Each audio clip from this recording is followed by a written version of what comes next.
नमस्कार, मी आरती चव्हाण. ऑसम चॅनलवर आपलं सहर्ष स्वागत आहे. आज आपण भेटणार आहोत एका अतिशय उत्कृष्ट काम करणाऱ्या जोडप्याला, ज्यांचा जीवन प्रवास इतका सुंदर आहे की बघून थक्क व्हायला होतं. तर आपण आज भेटणार आहोत अंजली ताई आणि संदेश नारायणे या दाम्पत्यांना. तर यांचं माझ्या मुखे मी काय बोलणार, इतके मोठे काम केलंय यांनी. तर आपण त्यांच्याच तोंडून ऐकूया की त्यांचं श्रेष्ठ काम कसं आणि काय आहे. तर नमस्कार दादा. नमस्कार. नमस्कार. आणि नमस्कार अंजली ताई. नमस्कार आंटी. तर आपण जाणून घेऊया की तुमचा समर्थ तुमचं जे संस्था आहे त्याविषयी थोडं जाणून घेऊया. समर्थ भारत मंच असं आम्ही चालवतो. आणि दृष्टीबाधित किंवा दृष्टी दिव्यांग, की ज्यांना आपण सरळ भाषेत बोलायचं तर अंध किंवा ब्लाइंड म्हणतो, यांनी सर्वसामान्यांसाठी चालवलेलं कार्य किंवा मंच किंवा उचललेलं पाऊल असं आपण समर्थ भारत मंचाला म्हणतो. आणि राष्ट्र निर्मिती हा एक उद्देश ठेवूनच आम्ही हा समर्थ भारत मंच सुरू केला. जनरली काय असतं की दृष्टीबाधित लोक किंवा अपंग लोक म्हटलं की असा एक दृष्टिकोन असतो लोकांचा की यांना समाजाकडून काहीतरी हवं असतं, आणि तो बदलण्याचा आम्ही एक कुठेतरी छोटासा प्रयत्न करतो आहोत की हे लोक समाजाला म्हणजे समाजाकडून घेतात असं नाहीये, तर समाजाला देतात सुद्धा. आणि ते देणं काय असतं हे कुठेतरी प्रूव्ह करणं हा खूप मोठा शब्द होईल कदाचित, परंतु हे बिंबवण्याचा एक छोटासा प्रयत्न म्हणून आम्ही समर्थ भारत मंच सुरू केला. राष्ट्र निर्मिती, हिंदुत्व, धर्म, संस्कृती, भारतीय जे जे काय आहे ते लोकांपर्यंत वेगवेगळ्या माध्यमातून पोहोचवणं या उद्देशानं. आणि अंजली ताई, तुम्ही कसं हे म्हणजे एवढं मोठं 4 वर्ष झाले आहे बरोबर, ज्ञानगंगेच्या माध्यमातून वेगवेगळे पुस्तकं ऑडिओ स्वरूपात आणून फक्त भारतात नव्हे ते 10 ते 12 देशांमध्ये आज ज्ञानगंगेचे सभासद आहेत. आणि मला सांगायला आनंद होईल की 7,000 बरोबर 7,000 एवढी संख्या आता झालेल्या आहेत. एक ग्रुप भरला की दुसरा ग्रुप ते चालू होतात आणि अखंड ही सेवा चालू आहे. तर अंजली ताई, मी विचारू इच्छिते की भरपूर पुस्तकं झालेले आहेत या माध्यमातून. काही पुस्तकांची नावं म्हणजे कशी की सुरुवातीला आम्ही समर्थ रामदास यांच्या जीवनावरचं पुस्तक घेतलं होतं, चिंता करीत विश्वाची. माझे पितृतुल्य गुरुवर्य, आता ते नाही आहेत, कैलासवासी सुनील चिंचोळकर यांचंच पुस्तक मी घेतलं होतं, चिंता करीत विश्वाची. आणि तिथून हा प्रवाह सुरू झाला. मग त्यात मी गुरुवर्य शंकर अभ्यंकरजी असतील किंवा आमच्या मोठ्या ताई आहेत गुरुभगिनी जुन्याशी लिहिले आहेत, आणि गुरुबंधू आहेत सच्चिदानंद शेवडे, यांची काही व्याख्यानांच्या स्वरूपात सुद्धा आम्ही ज्ञानगंगेवर छोट्या छोट्या ऑडिओ क्लिप करून लोकांपर्यंत पोहोचवतो. कारण ही व्याख्यानं जेव्हा होतात समाजात तेव्हा ती 50 मिनिटं 1.5 तास वगैरे अशी असतात. मग आपण आता पुन्हा जेव्हा ऑनलाईनच्या माध्यमातून ऐकणार आहोत तर एका ठिकाणी बसून आपण एवढा वेळ नाही कॉन्सन्ट्रेट करू शकत. म्हणून मग संजय दादा काय करतात, त्या व्याख्यानांचं छोटेसे तुकडे करतात आणि छोट्या घात आपल्या सगळ्यांना बनवतात. गमत अशी याच्यामध्ये की त्यांच्या युट्यूबला चॅनलला जाऊन ऐकण्यापेक्षा ज्ञानगंगेवर 30 व्याख्यान ऐकायला लोकांना अधिक आवडतात. अगदी खरंय. मी मी राष्ट्राय स्वाहा आपले गुरुवर्य सरसंघचालक गोळवलकर गुरुजी यांचं जेव्हा पुस्तक चालू होतं तेव्हा मी जोडले गेले. आणि हळूहळू माझ्या लक्षात आलं की हे साधं काम नाहीये. या दोघांनी जे काही उचलला आहे तो इतका मोठा शिवधनुष्य आहे. आणि राष्ट्राच्या सेवेसाठी त्यांनी जे काही हे अविरत आमच्या समोर आणत आहे त्यासाठी मी तुमची इतकी आभारी आहे. इव्हन सगळेच म्हणजे जे कोणी आज या व्हिडिओच्या माध्यमातून तुम्हाला पाहतील त्या सगळ्यांचे त्रिवार धन्यवाद असतील. आणि दादा, काही व्याख्यानांविषयी सांगू शकाल का की कुठले व्याख्यानं आपण त्याच्यात ऍड? याच्यामध्ये आपण सच्चिदानंद शेवड्यांचं नाव घेतलं. त्यांचं आपण घेतलं होतं समरगाथा, की जे 7 क्रांतिकारक म्हणजे मदनलाल धिंगरा, सावरकर, सुभाष बाबू आणि चापेकर बंधू, वासुदेव बळवंत फडके या सर्वांच्या 7 दिवसाची ती व्याख्यानमाला होती. परंतु व्हॉट्सअपची क्षमता आणि आपल्या लोकांची ऐकण्याची क्षमता, तर त्या 7 व्याख्यानांचं आम्ही 38 भागात रूपांतर केलं आणि 38 दिवस लोकांना खेळवून ठेवलं त्या व्याख्यानामध्ये. त्याच्यानंतर आपण हे पण ऐकवलं होतं, विश्वधर्म हिंदू धर्म, हे शंकर अभ्यंकरांनी केलेलं 2 दिवसाचंच व्याख्यानमाला, 2 का 3 दिवसांची व्याख्यानमाला होती, ती आपण 12 भागात ऐकवली. त्याचप्रमाणे आपण आता काही दिवसांपूर्वी माझी जन्मठेप माझी जन्मठेप हे पुस्तकच ऐकवलं होतं. ते जवळजवळ 74 भाग चालवलं, 74 दिवस, आणि त्याला इतकी मागणी होती की ते 2 वेळा आपल्याला ज्ञानगंगेवर ऐकावं लागलं. वास्तव आपण रिपीट केलं लोकांना, ते नाही आम्हाला ऐकायचंच आहे. इस्रायलचं आता आपण इस्रायलचं ऐकलं आपण, छळाकडून बाळाकडे, हे पण खूपच सुंदर पुस्तक होतं.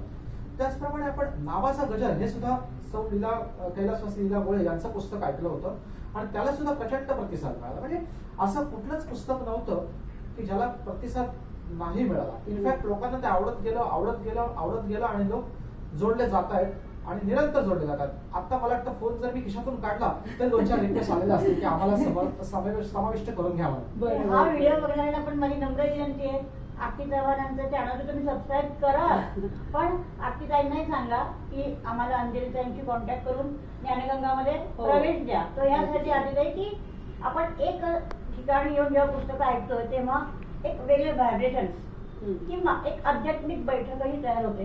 कारण आपण ह्यात अनेक स्त्री चरित्रांचाही अभ्यास केलेला आहे. त्यात अहिल्यादेवी होळकरांचं छोटंसं चरित्र मी घेतलं होतं, खूपच म्हणजे. आणि भैरप्पांचं एक पुस्तक आपण घेतलं होतं, आवरण. तर ज्या काळामध्ये स्त्रियांवर अनन्वित अत्याचार वगैरे होत होते, म्हणजे स्त्रिया 1 रुपया 2 रुपये मोलाने अशा विकल्या गेल्या होत्या भारतात सुद्धा.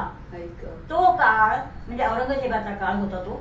त्यानंतर आपल्या भारताला घडी बसावी म्हणून कुठल्या स्त्रिया पुढे आल्या, अगदी 20 ते 25 वर्षातच अहिल्यादेवी होळकरांचा जन्म झाला होता.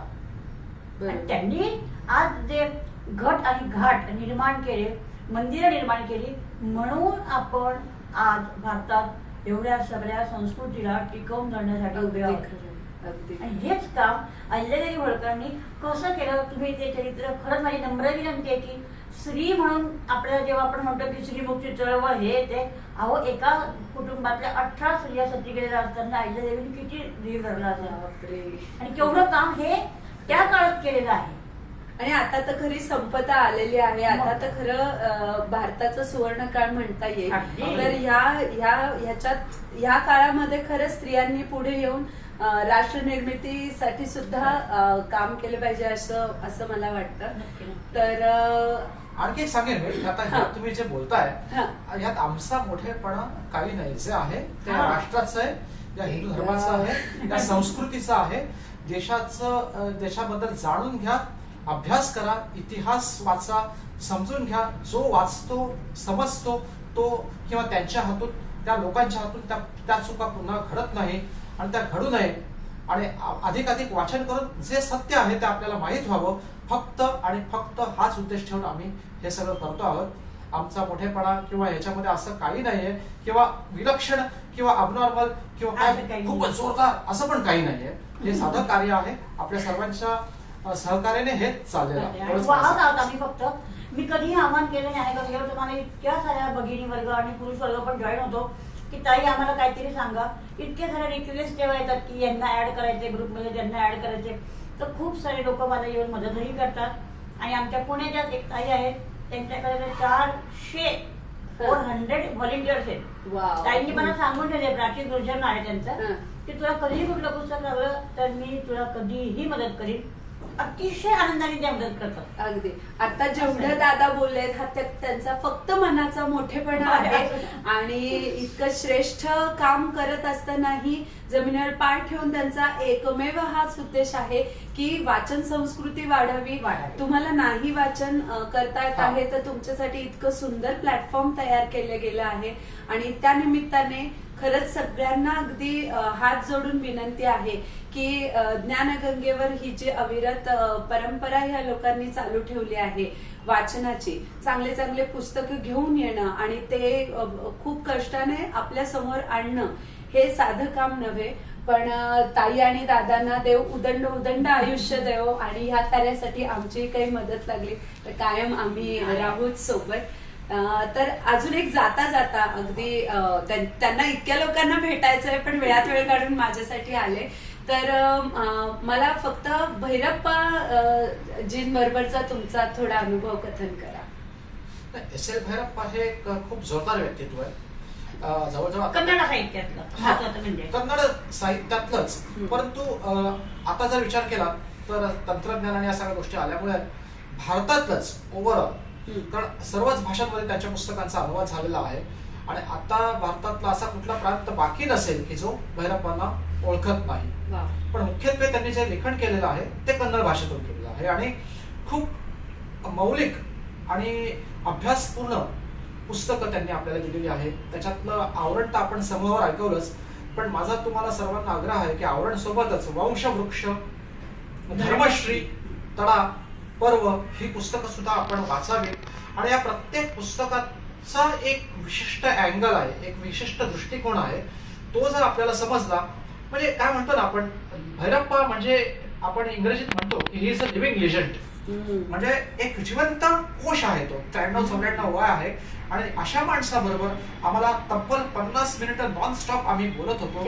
त्यांच्याशी ज्या चर्चा केल्या त्यात अगदी अपीसमेंट म्हणजे काय म्हणतो, तुष्टीकरणापासून हिंदुत्व, इस्लाम, कम्युनिस्ट, ख्रिश्चॅनिटी आणि आजकालचं राजनीती या सर्व विषयांवर जबरदस्त आणि खूप मोठा उहापोहा आम्ही केला. त्याच्याकडून बरंच काही जाणून घेतलं.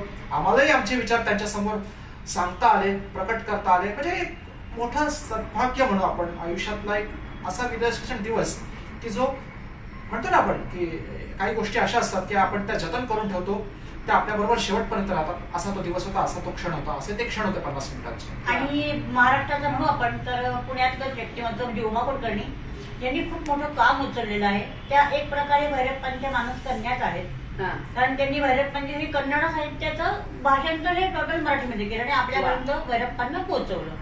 तर काल आम्ही त्यांचीही इथे पुण्यामध्ये भेट घेतली आणि तब्बल 3 तास ती माऊली, आज वय वर्ष 73 आहे, अव्याहतपणे त्या 2 वेळा आम्हाला चहा सोबत हाताने करून आग्रहाने पाजून वडापाव सुद्धा खायला घातला. म्हणजे ते आपल्या बरोबर असं वाटतच नाही की एक जनरेशन पुढे आहेत म्हणून. वयाचं अंतर बघता आमच्या मातृतुल्य आहेत त्या, पण हे सांगायचा उद्देश आहे की हे सगळं असं एकंदरीत चाललं आहे. काही माणसं मोठी असतात, उदाहरणार्थ एस.एल. भैरप्पा, त्यांचं मोठेपण आपल्याला माहिती आहे, पण ते मराठी माणसाला ते मोठेपण कशामुळे समजलं तर ते उमा कुलकर्णी.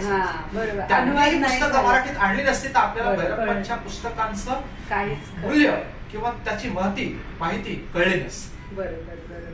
मला पण शुभेच्छा पण असमसाठी. Thank you so much. आणि ताई दादा आले, त्यांनी त्यांचा अमूल्य वेळ दिला आणि आपल्यासाठी एवढं कमी वेळात खूप सारा खजिना आपल्याला मिळालेला आहे ज्ञानाचा. तर सगळ्यांनी त्याचा लाभ घ्यावा. धन्यवाद. थँक्यू. कसं झालं बघ रेकॉर्ड.